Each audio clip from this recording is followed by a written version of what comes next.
Boa noite, queridos irmãos, que a graça e a paz do Senhor estejam sobre todos vocês. Abra sua Bíblia no Evangelho do nosso Senhor Jesus, conforme Mateus.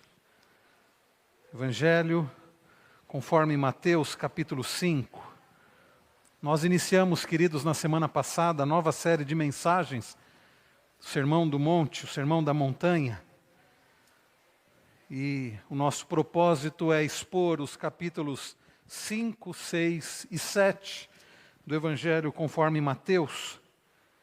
E na semana passada nós começamos a olhar para este Sermão do Monte, o início do Sermão do Monte, as bem-aventuranças, e olhamos os versos 1 a 3 e aprendemos sobre bem-aventurados os humildes de espírito, porque deles é o reino dos céus. Hoje vamos lidar com o versículo de número 4, que nos diz: bem-aventurados os que choram, porque serão consolados. Vamos ler juntos, queridos? Bem-aventurados os que choram, porque serão consolados. Amém. Irmãos, tentem lembrar, qual foi a última vez que você chorou? Você consegue lembrar?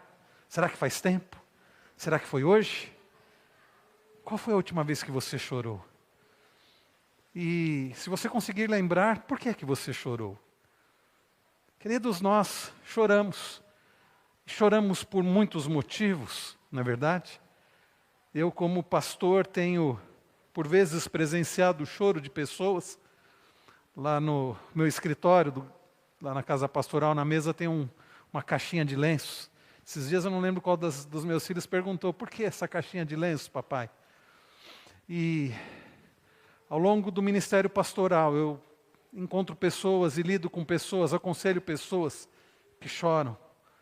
Quantas pessoas que choram por problemas dentro de casa, pessoas que choram pela perda de entes queridos, pessoas que choram pelos demais, por tantos outros motivos. O choro acompanha a existência do ser humano. Choramos desde que nascemos. Aliás, a primeira coisa que fazemos ao nascer é chorar. Choramos buscando conforto, buscando consolo, não é isso? Buscando conforto. O bebê que nasce e estava ali dentro do ventre materno, posição fetal e com a temperatura agradável, recebendo alimentação, e de repente é retirado daquele local, sai daquele local e passa a experimentar tantas coisas diferentes e começa a chorar, incomodado, buscando conforto, o consolo através do alimento, através do aconchego, através do colo.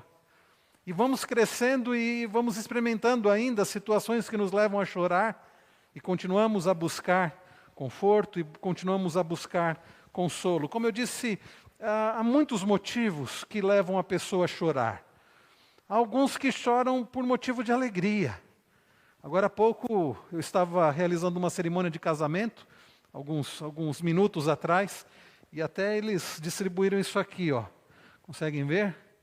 Distribuíram isso antes de começar o casamento, que é um saquinho com um lenço.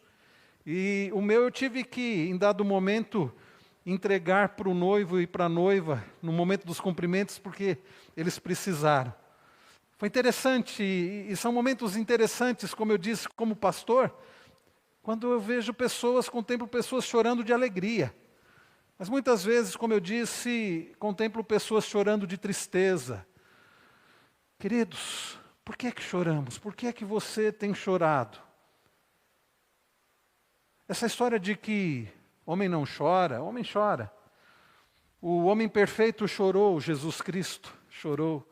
Chorou ao ver Jerusalém desolado, chorou diante da morte do seu amigo Lázaro e do sofrimento daqueles que ali estavam. Jesus chorou. E você, por que você tem chorado?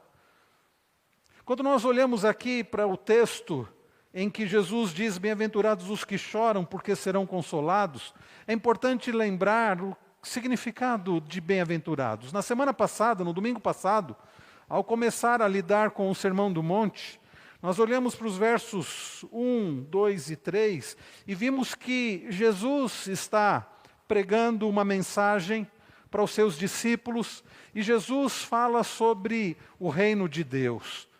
Jesus está falando no Sermão do Monte sobre a ética do reino de Deus. Jesus está falando sobre a chegada, ele já havia falado sobre a chegada do reino de Deus. E ele, sendo o Messias, ele inaugurou o reino de Deus aqui, o reino dos céus.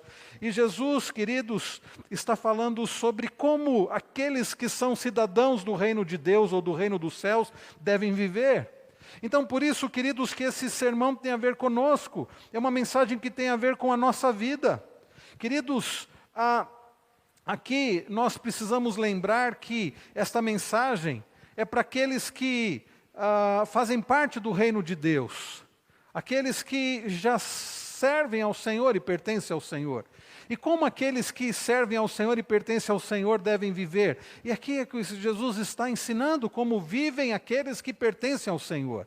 E Jesus, queridos, não trouxe essas palavras de forma aleatória. Há um sentido, há uma sequência. Primeiro ele diz, bem-aventurados os humildes de espírito, ou pobres de espírito, porque deles é o reino dos céus, porque deles é o reino de Deus.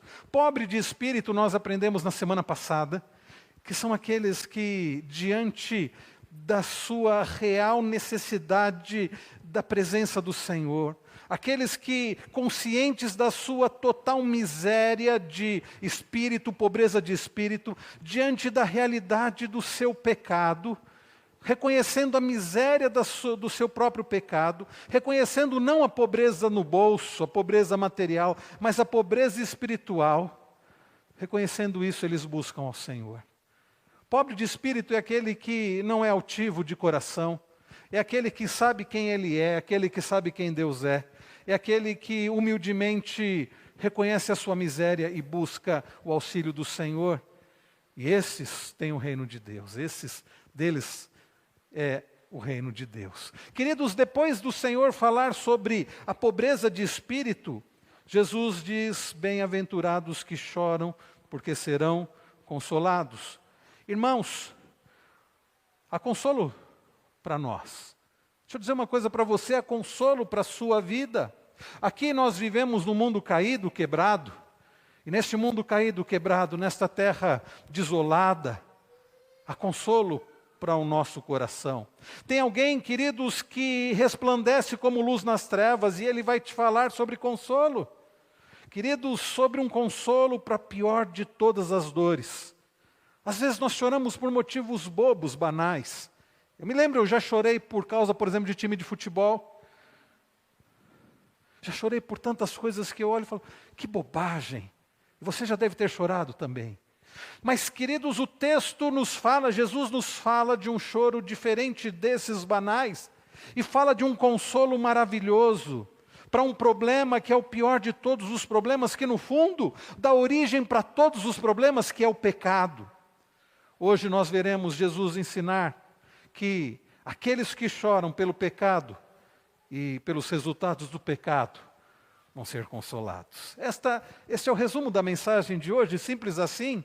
Essa é a mensagem do nosso texto hoje. Aqueles que choram pelo pecado e os seus resultados encontram em Cristo verdadeiro e suficiente consolo. E nós veremos isso em duas partes. A primeira delas, há um tipo de choro que deve ser uma marca do povo de Deus. Há um tipo de choro que deve ser uma marca do povo de Deus. Olhem novamente comigo o verso 4. Bem-aventurados os que choram, porque serão consolados. Nós estamos no início então do Sermão do Monte, como eu disse, nós já vimos o que significa aqui a ideia do reino de Deus, tem a ver com os cidadãos do reino, e nós vimos na semana passada o que significa bem-aventurado. Bem-aventurado significa bendito, abençoado, feliz, completamente feliz. E irmãos, nós vimos que essas bem-aventuranças são características dos cidadãos do reino. E Jesus não está falando de traços de personalidade. Ele está falando, meus irmãos, de como nós somos conformados à imagem de Cristo. E como isso se mostra espiritualmente em algumas características bem específicas. Os frutos do Espírito. O fruto do Espírito. E nós vimos também, queridos, semana passada, que essas bem-aventuranças devem ser marcas de todos os cristãos. Você não pode ser um cristão e dizer assim, olha, eu tenho essa característica, a outra não. Deve ser marca de todos os cristãos.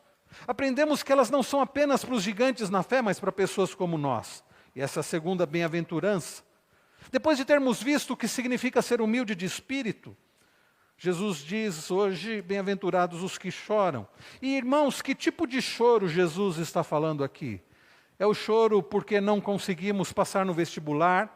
É o choro porque não conseguimos comprar aquele carro? É o choro por não termos sido correspondidos na nossa paixão? É o choro porque o nosso time não foi campeão? Que tipo de choro Jesus está falando aqui? Ele não está falando de qualquer choro, de qualquer pessoa. Preste atenção, Jesus não está dizendo que por toda e qualquer coisa, que qualquer pessoa nesse mundo chorar, qualquer que seja o problema, que Ele vai dar consolo. E você sabe que não é assim? Nós passamos por problemas e dificuldades e nem tudo nós temos consolo e conforto, e nem todo choro é um choro que é um choro correto diante de Deus. Tampouco ele está falando de que qualquer choro dos crentes, embora seja verdade que Deus cuide de todas as nossas lágrimas, ele não está falando de todo o choro dos crentes. Irmãos queridos, primeira coisa a destacar, que a palavra que Jesus usa aqui para chorar é um termo mais forte da língua grega, para denotar dor e sofrimento. Na língua grega nós temos inúmeras palavras que poderiam ser traduzidas por choro. A que Jesus usa aqui é a mais forte de todas. A expressão os que choram que Jesus usou nessa bem-aventurança é a mais forte de todas as 9 palavras gregas usadas nas Escrituras para sofrimento.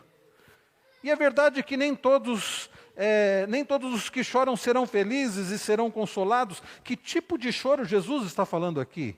Convém dizer que choro Jesus não está falando. Em primeiro lugar, não é o choro carnal. O que é o choro carnal? Thomas Watson diz que o choro carnal é aquele por meio do qual uma pessoa lamenta a perda de coisas exteriores e não a perda da pureza. A tristeza do mundo produz morte. A Bíblia, por exemplo, registra o choro, a tristeza de pessoas que choraram não por um motivo justo, santo, correto.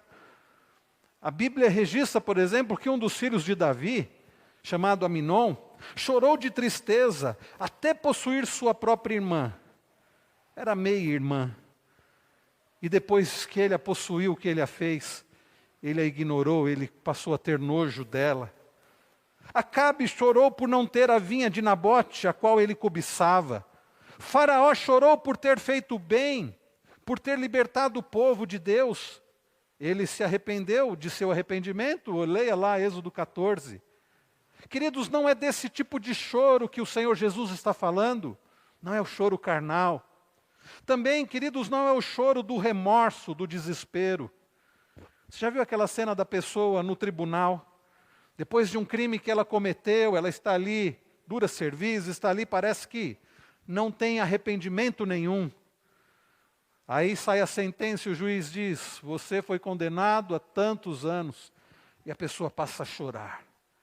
Ali não é que naquele momento ele entendeu a gravidade do seu crime, do seu pecado, e agora ele está chorando. Não, ele está chorando por causa da sentença, por causa das consequências do seu erro.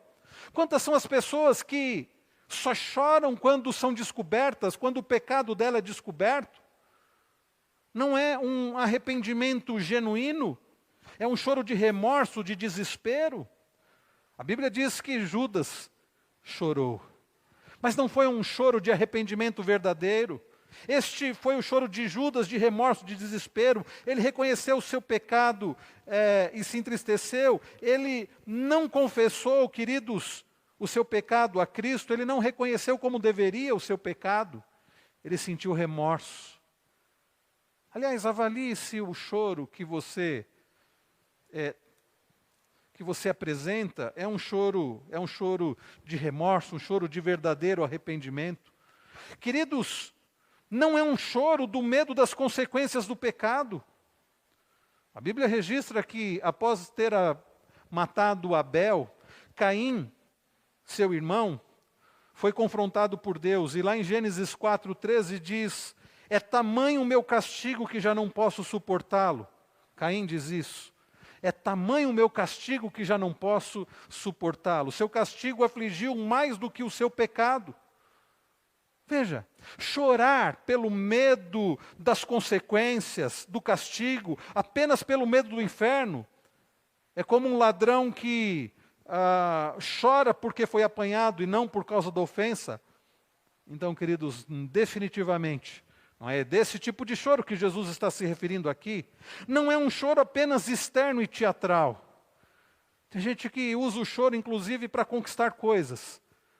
A criança, e a mãe percebe bem isso, a criança está chorando, e às vezes até o pai acha que aconteceu alguma coisa. A mãe diz assim, não, fica tranquilo. Pelo menos em casa é assim. Eu sou um choro, eu já vou... Às vezes a criança fala, não precisa nem ir. Não é um choro de dor, não é um choro de... É um choro... Eu sei que tipo de choro é esse. Nós aprendemos desde a tenridade manipular nossos pais pelo choro. E continuamos fazendo isso, manipulando outras pessoas. Este é o choro teatral. É apenas o choro externo. Jesus diz que os fariseus mostravam-se contristados e desfiguravam a face com o fim de parecer aos homens que eles jejuavam. Faziam aquela cara, né, de piedade, teatro. Jesus os chama de hipócritas. Aliás, a expressão hipócritas era utilizada para um ator que interpretava um papel, era um hipócrita, essa ideia, né, de hipocrisia. Jesus dizia que os fariseus eram hipócritas. Era um choro fingido, falso. Não é desse tipo de choro, queridos, que a Bíblia está falando, que Jesus está falando. Quando Acabe soube do juízo de Deus sobre si, o seu reino, rasgou as vestes e vestiu-se com um pano de saco. Suas vestes estavam rasgadas, mas o seu coração não. Não é desse tipo de choro. Então, queridos, que tipo de choro Jesus está falando aqui? O choro que Jesus se refere aqui é o choro da alma, do coração, daqueles que Jesus disse na bem-aventurança anterior, que são humildes de espírito. É o choro, queridos, que parte de um coração totalmente quebrantado, contrito. É um choro que parte de um coração que reconhece a sua própria miséria. É como o choro, o lamento, a angústia de Isaías, como nós lemos lá em Isaías 6, quando ele tem a visão de Deus, o trono de Deus, e diante da santidade da presença de Deus, ele tem aquela consciência como um pobre de espírito e diz, ai de mim, pecador, porque os meus olhos viram o Rei. É este choro. Queridos, o choro a que Jesus se refere é um choro espiritual, não é um luto, não é qualquer luto. Ele está especificamente falando do luto espiritual pelo pecado e os resultados do pecado neste mundo. Nós vimos na semana passada, eu citei na mensagem da semana passada, e nós lemos durante o culto, Lucas 18, versos 9 a 14, a parábola que Jesus conta do fariseu e do publicano. O fariseu não chorava diante de Deus. E sabe por que o fariseu não chorava diante do Senhor, na sua oração? Porque ele não era humilde de espírito. O fariseu orava de si para si mesmo, disse Jesus, dizendo, graças te dou, porque eu não sou como os homens roubadores, pecadores. Eu sou uma pessoa boa, eu oro muito, eu jejuo, eu dou dízimo, eu sou isso, sou aquilo. Não havia humildade de espírito, pobreza de espírito no coração daquele homem. É por isso que ele dizia, e eu não sou como esse pecador. E aí Jesus disse que o publicano nem ao menos ousava olhar para o alto, mas batia no peito dizendo, sê propício a mim, pecador. E Jesus disse que aqueles dois que subiram ao templo a fim de buscar justificação, Jesus pergunta qual deles foi justificado, e é claro, a resposta era o publicano. O pobre de espírito, que chorou diante do Senhor, que reconhecendo a própria miséria do seu espírito, diz, tem misericórdia de mim, pecador, sê propício a mim, pecador. Eis o choro que Jesus se refere aqui no verso 4. Quando ele diz, sê gracioso para comigo, pecador. O choro a que Jesus se refere é uma expressão de verdadeiro, puro arrependimento diante do Deus Santo e Todo-Poderoso. Irmãos, é este choro. O que não é humilde de espírito, ele não faz isso, ele não lamenta, ele não chora, ele se orgulha, ele se vangloria, ele fala dos seus feitos, dos seus méritos. Quem tem a percepção espiritual da sua própria condição, da sua humildade, da sua pobreza de espírito, do seu vazio, essa pessoa lamenta e chora pelo que ela é, pelo que ela faz. Esse é o choro a que Jesus está se referindo.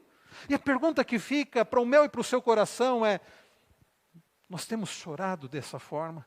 Nós temos chorado por causa da nossa miséria, do nosso pecado? Esse lamento não é apenas alguma coisa que vai aparecer no momento da conversão lá atrás. E ele deve ter aparecido, sem dúvida alguma. Esse é um lamento que deve caracterizar a vida daquele que pertence ao reino de Deus. Sabe por quê? Por um motivo muito simples. Nós não somos tornados santos, perfeitos na nossa conversão. Nós somos justificados, é verdade. Nós somos declarados justos. Não há mais condenação na conversão. Mas nós continuamos pecadores. É por isso que agora há pouco, no momento do culto, nós tivemos um momento para a confissão de pecados. Nós lemos o Salmo 51, que Davi escreveu, dizendo, após ter ele cometido pecado, possuindo alguém que não era sua esposa, confrontado por Deus através do profeta Natã, Davi escreve o Salmo 51, dizendo, compadece de mim, ó Deus. Como aquele publicano na oração, ser propício a mim, pecador. E é curioso que Davi não disse assim, Senhor, mas que aquela mulher tinha que se banhar bem na frente do meu palácio? A carne é fraca, Senhor. Afinal de contas, Davi não disse assim, Senhor, espera aí um pouquinho. O Senhor mandou Natã aqui falar comigo, me confrontar, mas espera aí. O Senhor esqueceu o que eu fiz lá com aquele gigante? O Senhor esqueceu a forma como eu tenho, a forma como o reino foi expandido, como eu trouxe a arca, como eu expandi o reino, quantas coisas boas eu fiz? Não, irmãos, Davi não faz nada disso. Sabe por quê? Porque Davi está consciente da miséria do seu coração, a ponto dele dizer assim, compadece de mim, ó Deus, segundo a tua misericórdia, a sua benignidade, purifica-me com hisopo, lava-me e ficarei puro. Davi, queridos, estava tão consciente da miséria do seu coração, que no verso 10 ele diz, cria em mim, ó Deus, um coração puro, renova dentro de mim um espírito inabalável. Porque Davi sabia que ele continuaria cometendo os mesmos pecados, se Deus não mudasse o seu coração. Por isso que Davi chorou diante do Senhor. E nós vemos isso no Salmo 32 e no Salmo de número 51. Queridos irmãos, nós não somos um povo que olha para esse mundo e vê os frutos do pecado, e vê as fraturas da queda, e a gente se lembra das dores que advêm do viver na terra, da sombra da melancolia, e ficamos indiferentes. Não, nós somos o povo que olha para esse mundo quebrado, e vê como as pessoas estão vivendo em miséria, longe de Deus, afrontando a Deus, e choramos. E se você não tem chorado por causa disso, alguma coisa está errada. Eu já contei isso aqui, me surpreendeu certa feita ler de um pastor, que eu até gosto muito e admiro, ele escrever assim na rede social dele, a última vez que eu chorei foi, e aí ele colocou uma data bem longínqua, não sei se tinha sido na morte da mãe, foi a última vez que eu chorei. Eu fiquei pensando comigo, esse homem é muito forte. Esse homem é muito insensível, porque eu, como pastor, diante das dores das pessoas, do que eu tenho visto, do que eu tenho acompanhado, eu tenho chorado muito, irmãos, por quê? E diante deste mundo quebrado, diante das misérias desse mundo, de tanta maldade, de tanta coisa ruim que acontece, por causa do pecado, eu tenho chorado. E se você não tem chorado, eu não sei, é algo estranho. Nós, como povo de Deus, como servos de Cristo, nós deveríamos chorar por causa do nosso pecado, porque nós continuamos cometendo pecado. Isso deveria nos levar sempre diante do Senhor, com verdadeiro arrependimento, com esse choro diante do Deus Santo e Poderoso. E ao contemplar as misérias, as consequências do pecado neste mundo e na vida das pessoas, isso deveria nos levar ao choro também diante do nosso Deus misericordioso, santo e poderoso. Em primeiro lugar, queridos, nós aprendemos que é este choro. Bem-aventurados os que choram. Em segundo lugar, nós aprendemos que Cristo diz que irá consolar o seu povo. Olhe comigo novamente o verso 4. Bem-aventurados os que choram. Bem-aventurados aqueles que reconhecem a sua miséria e o seu pecado e expressam isso diante do Senhor em verdadeiro arrependimento. Sabe por quê? Diz Jesus, porque serão consolados. Vamos dizer isso? Bem-aventurados os que choram, porque serão consolados. Queridos, eu concordo com um comentarista bíblico que diz que a ênfase aqui do texto da bem-aventurança não está no fato do choro, não está no choro, mas está no conforto. A palavra aqui utilizada para consolados significa confortar, achar conforto, ser consolado. Pastor e teólogo e escritor John MacArthur está correto quando diz que a felicidade não provém do choro, provém da resposta de Deus para ele. Apenas os que choram por seus pecados sabem o que é ter as suas lágrimas enxugadas pela amável mão de Jesus Cristo. Davi, queridos, ele derramou suas lágrimas diante do Senhor. Ele fracassou, ele pecou, e ele chorou diante do Senhor em arrependimento. Ele provou essas lágrimas diante do Senhor, ele colocou diante do Senhor. Bem-aventurado aquele cuja iniquidade é perdoada, ele escreveu no Salmo 32, verso 1. Davi pôde experimentar o conforto, o perdão do Senhor. Ele diz, enquanto eu calei os meus pecados, envelheceram os meus ossos. Sabe o que acontece quando a gente peca? E a gente não reconhece, e a gente não chora diante do Senhor, a gente não se arrepende, a gente sofre. Mas quando nós reconhecemos o nosso pecado, e sofremos por causa do nosso pecado, e em verdadeiro arrependimento, e confessamos ao Senhor, nós experimentamos o que Davi escreve no Salmo 32, verso 1. Bem-aventurado aquele cuja iniquidade é perdoada. Thomas Watson fala sobre o consolo divino para aqueles que choram pelos seus pecados, destacando 3 pontos comentados por ele. Dizer, em primeiro lugar, o choro precede o conforto, assim como a limpeza da ferida precede a cura. O choro precede o conforto, assim como a limpeza da ferida precede a cura. Deus guarda o seu melhor vinho para o fim, diz ele. O diabo faz o contrário, ele mostra o melhor primeiro e guarda o pior para o fim. Primeiro ele mostra o vinho que resplandece no copo, depois o vinho morde como uma serpente. Deus, meus irmãos, ele primeiro trata o nosso coração. Deus primeiro mostra o nosso pecado, porque não pense você que você enxergar o seu pecado, você, como pobre de espírito, reconhecer a sua miséria é obra sua, não, é obra do Senhor. Pela manhã nós falávamos sobre isso. Nós somos salvos pela fé, mediante a fé, pela graça do Senhor mediante a fé. E esta fé é dada por quem? Por Deus. Sabe, o fato de enxergarmos a nossa miséria, o nosso pecado, é o agir do Senhor em nosso coração. E o nosso choro também é o agir do Senhor em nós. Então, o choro precede o conforto, como a limpeza da ferida precede a cura. E, irmãos queridos, nós precisamos da graça do Senhor, nós precisamos, queridos, do agir do Senhor em nós. Talvez você não esteja sendo tão sensível à voz do Senhor, talvez você não esteja tão sensível à vontade do Senhor. Queridos, o choro que nos traz o verdadeiro conforto é o agir do Senhor em nós. A pergunta continua, você tem chorado por causa dos seus pecados? Você tem reconhecido os seus pecados e lamentado profundamente? O choro que nos leva, o arrependimento verdadeiro que nos leva ao choro, não é um arrependimento que nos leva a um choro teatral, um número para Deus. Sabe por quê? Porque Deus conhece o nosso coração verdadeiramente. O arrependimento verdadeiro que nos leva a chorar diante do Senhor é aquele mesmo arrependimento que nos leva à mudança, que nos leva a uma mudança. A Bíblia fala no Novo Testamento, usa uma expressão metanoia, é uma mudança de mente. Você já experimentou isso? Você tem experimentado isso na sua vida? Irmãos queridos, Cristo diz que irá consolar o seu povo. Maravilhoso nesse texto é saber que aqueles que, pela graça de Deus, reconhecem a sua própria miséria, o seu próprio pecado, reconhecem a sua própria necessidade da graça do Senhor e confessam e choram diante do Senhor, serão consolados.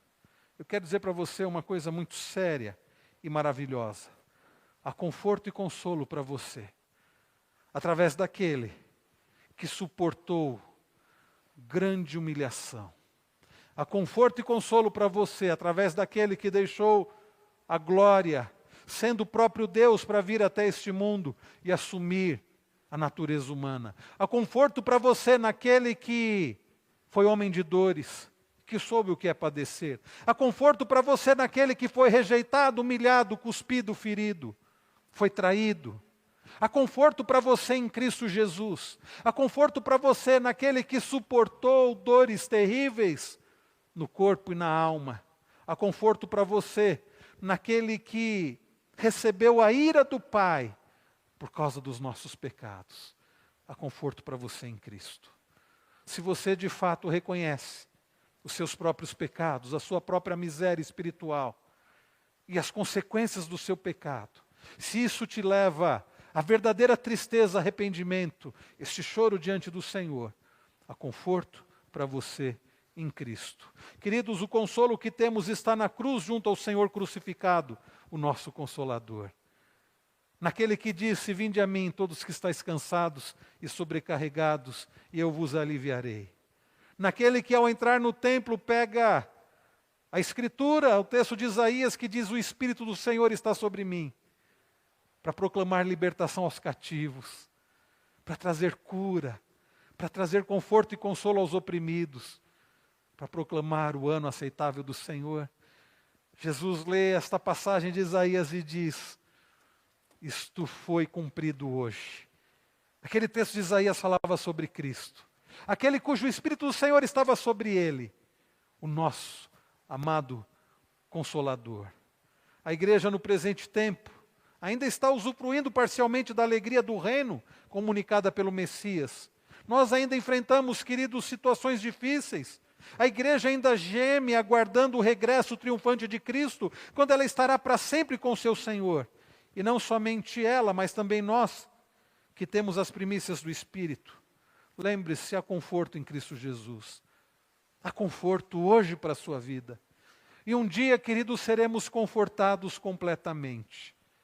Eu tenho citado inúmeras vezes aqui Apocalipse 21, porque esse tem sido um texto de conforto e esperança para o meu coração, neste mundo quebrado. Quando o texto lá de Apocalipse 21 diz que Jesus fará nova todas as coisas, e que Jesus enxugará dos nossos olhos toda lágrima.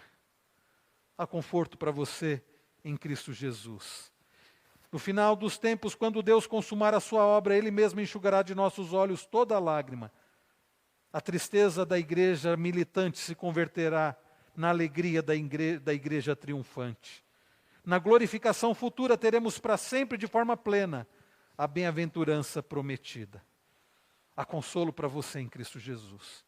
Eu quero terminar citando um dos preciosos documentos da Igreja Reformada, o Catecismo de Heidelberg, 1563, respondendo à pergunta número 1, qual é o teu único conforto na vida e na morte?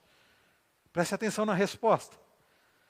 É que eu pertenço, corpo e alma, na vida e na morte, não a mim mesmo, mas a meu fiel Salvador Jesus Cristo, que com seu precioso sangue pagou plenamente todos os meus pecados e me libertou completamente do domínio do diabo, que Ele me protege tão bem, que sem a vontade de meu Pai no céu, nenhum cabelo pode cair da minha cabeça. O nosso conforto nesta vida e na morte é que nós pertencemos ao nosso amado Senhor e Salvador Jesus Cristo, que já pagou todo o preço para nos confortar, nos consolar dos nossos pecados. Feche os seus olhos, eu quero convidar você para meditar em tudo que você ouviu agora. E eu não sei se você pode responder a esta mensagem, se você compreendeu essa mensagem dizendo: Senhor, eu reconheço a minha miséria, eu reconheço a minha pobreza de espírito, eu reconheço os meus pecados. e eu estou arrependido. E é por isso que agora eu choro diante do Senhor, dizendo: tem misericórdia de mim, pecador. Você precisa de conforto e consolo? Há consolo suficiente na bendita pessoa do nosso Senhor e Salvador Jesus Cristo. Creia nisso e busque ao Senhor de todo o seu coração. Talvez você esteja vivendo cansado, sobrecarregado, culpado, sentindo o peso esmagador da culpa. A Bíblia diz: se confessarmos os nossos pecados, Ele é fiel e justo para nos perdoar os pecados e nos purificar de toda injustiça. Há consolo, há perdão em Cristo Jesus.